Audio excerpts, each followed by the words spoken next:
What's going on, guys? We're here with Tony Silva. We're going to be discussing some infertility issues, some key points in that aspect of aviculture. So, you know, I'm very active in social media. I have my Facebook page, and then I have my Instagram page. Not a day goes by that I get a message from somebody saying, my birds are laying infertile eggs, what can I do? And these questions come from east to west, north to south. I get letters from Alaska or Patagonia, from the Middle East to the US, worldwide.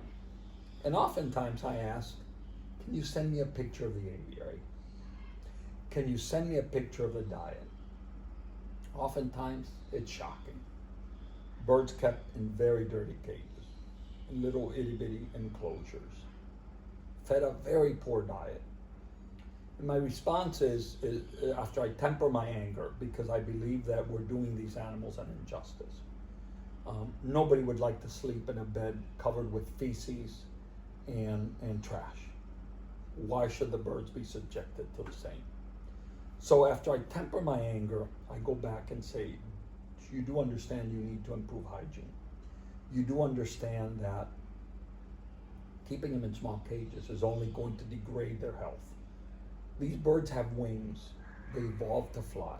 They didn't evolve for a pair of African greys to live in a cage, 2 feet square, 60 centimeters square. They need to fly. You can breed them in smaller cages, but flock them. Let the animals build up their stamina. You know, in the US, we're facing now a decline in the production of African greys.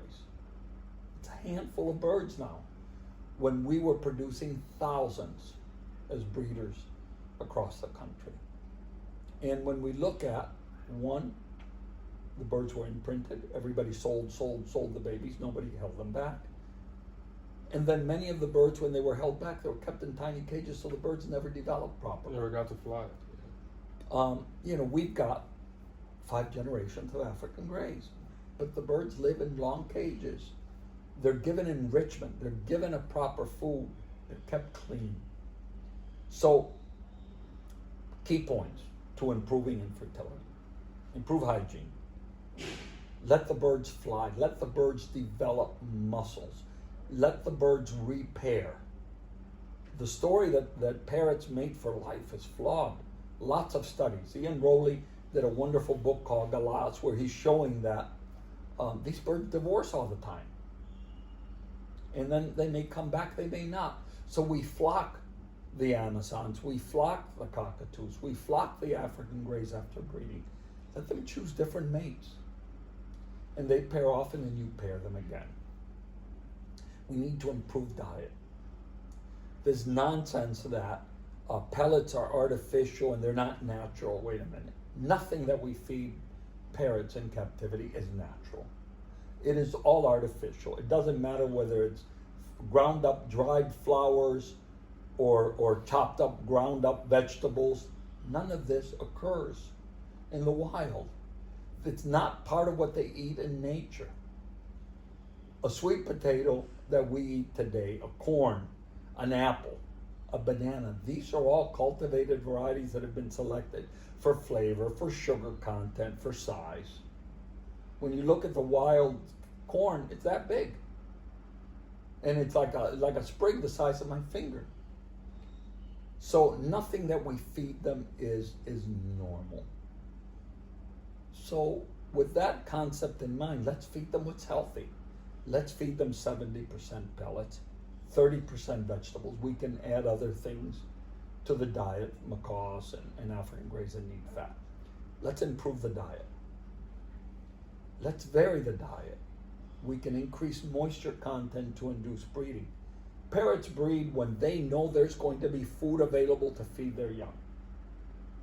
They come programmed with the mentality that we have to reproduce to keep our species alive. But we reproduce when conditions are optimum for our effort, for our energy to be successful. Dennis Saunders in Australia has published lots of papers on Carnaby's cockatoo. It's a white-tailed black cockatoo. And they find that in years of drought, of poor condition, the output of production drops dramatically because very few parents will know that parents or pairs will be able to be successful. They need to expand a lot of energy. So we need to give them a healthy diet, and we need to vary the diet. We need to maintain hygiene, and we need to provide them with good conditions. If we meet that criteria and we still have infertile eggs, then we start applying more science to it. We take a swab, and I always like the eye, choana, which is a slit at the roof of the mouth, and cloaca. We use the same swab. We go from clean to dirty. We submit that for culturing. We do a culture, and then we do an antibiogram. An antibiogram will say, these are the medications you want to use for the diseases that we're going to find. Because remember, what goes in the mouth comes out the cloaca. And if the food comes in and the enclosure is dirty, all that's going inside the animal. They mate and they lay eggs through the same opening as they defecate. So we need to make sure that the animal is clean. Many times, simply changing the diet, culturing bacteria, treating for those bacteria, it's enough to be a game changer, to produce results. At one point, I was doing a lot of international consulting, and I went to see a collection. The macaws were literally kept in a cage where they cut off the tips of the tails so they could fit inside. Wow. They were fed garbage. I went in there and they had zero production, and we're talking hundreds of pairs of macaws. It was really a sad scenario. So we went in there and we gave them big flight cages, we changed the diet, we started culturing. They immediately started producing fertile eggs and went from zero egg production to 75-80% fertility and production across most of the pairs. You know, and there was a lot of resistance because everybody said, yeah, but. Look, the world is full of current day experts on the internet that have zero experience. I see this all the time, giving advice on husbandry, on diet, on medicine, on care, on pet ownership. Don't believe everything you read or that somebody puts out. Question them. You know, if you could consider yourself a diet expert, how many birds have you bred? Can you show me blood values? What's the blood value on your diet? You know, are the birds healthy? There's science behind things. I can show you the bird fed 30% vegetables, 70% pellets. Has very good blood values. You know, understand that, you know, again and again and again, this is like a bank. What you put in is what you're going to take out. If you do not put in effort and time and elbow grease, keeping the cage clean, preparing a proper diet, following good advice, and there's many of us that willingly and freely share our advice. I have never ever charged for consulting a private individual. I've done large operations, I've done zoos, but I've never charged any of the individuals that contact me daily. Why? Because aviculture is my passion. I want to help birds. I want to make sure that they're kept healthy. But, you know, don't ask me, ask every other person and then come back, but so-and-so said. My response is very easy. Please, if they said that, follow them. But don't contact me. Don't waste my time. I don't charge you for my time. There's many other people that want my information, my experience. And then they come back a year later saying, you know what, sir, I should have listened to you. The birds didn't breed, they died. You know, their condition has deteriorated, they started to pluck. You know, check the person's knowledge, question them. If they're giving you advice on breeding, ask them, how many species have you bred? How many young have you produced? What's your trajectory? How long have you been at it? I've been at it almost 50 years, or 50 years.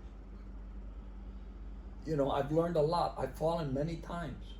I started out when we knew very little about these birds.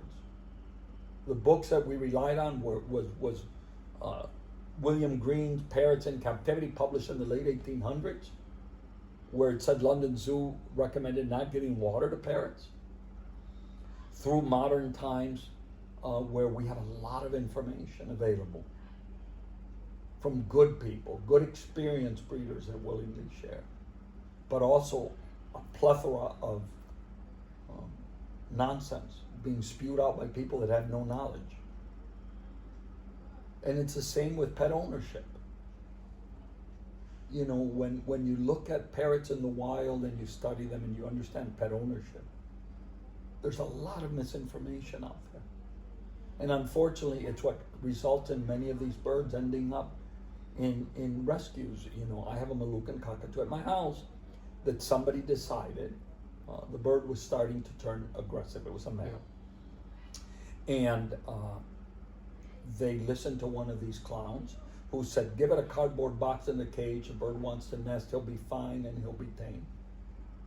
Well, the bird only got more aggressive and attacked the lady.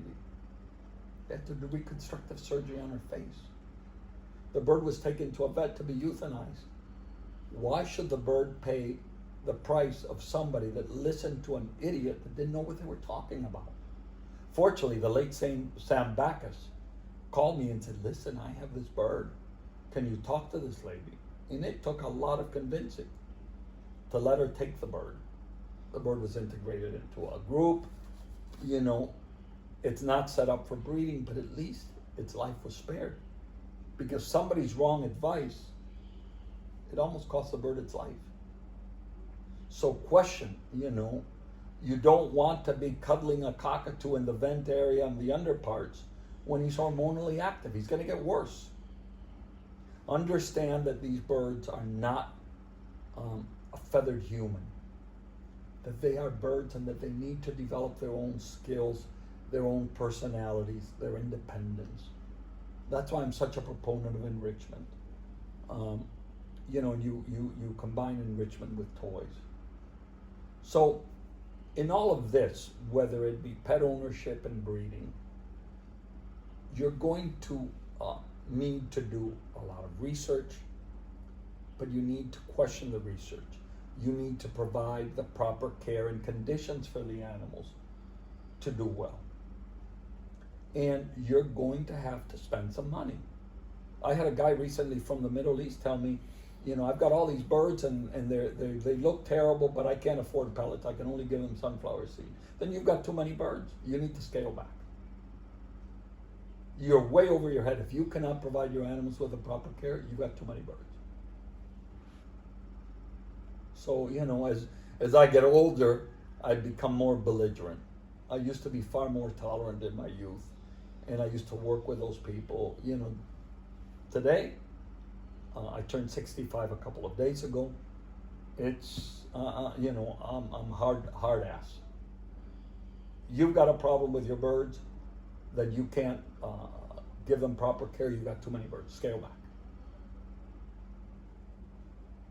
You know, and I hope that the information I share and that you guys share and that some other groups share will improve pet bird ownership. If we do, these pets and these birds can live very long lives, very healthy lives, and can be wonderful companions or wonderful breeders. We need to give it some effort.